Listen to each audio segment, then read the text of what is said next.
بسم الله الرحمن الرحيم، والصلاة والسلام على أشرف المرسلين سيدنا محمد النبي الأمين. النهاردة جايب لكم عملة يا جماعة، العاصمة مصر طبعا محدش بيتكلم عنها كتير.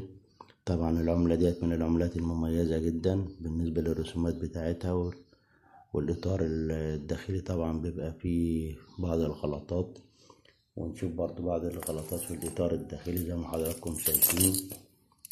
طبعا هنا الإطار طبعا النحاس مع الإطار اللي ورا اهو زي ما حضراتكم شايفين قافل. هنا الإطار جه على واسع شوية. طبعا العملة ديت مميزة بالأخطاء بتاعتها، وفي عملات برضو تانية بس مش بالدرجة دي.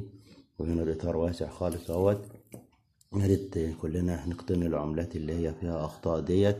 طبعا الأخطاء ديت بعد فترة من الزمن، يعني بعيد برضو زمن بعيد مش قريب، بتبقى أخطاء مميزة وبتبقى أفضل من العملة ذات نفسها. يعني قيمة العملة لما تكون قديمة طبعا مش قوي زي ما يكون الصك بتاع العملة ذات نفسه بيبقى فيه خطأ وظاهر بالنسبة للعملة دي. طبعا نشوف برضو الظهر بتاعها.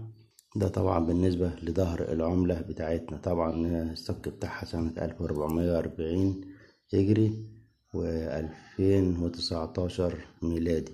ما تنسوناش باللايك بتاعكم الجميل، وطبعا فضلا وليس امرا الاشتراك بالقناة عشان أصلكم كل جديد. والسلام عليكم ورحمة الله وبركاته، مع عملات اخرى باذن الله.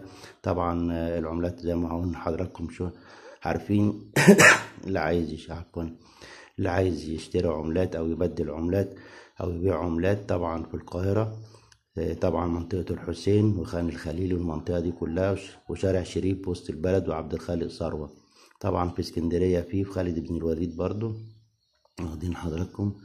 وطبعا في منطقة المنشية ومحطة الرمل، كل المناطق دي فيها بيع عملات وكده. وسوق الجمعة طبعا ده من أشهر بيع العملات في سوق الجمعة.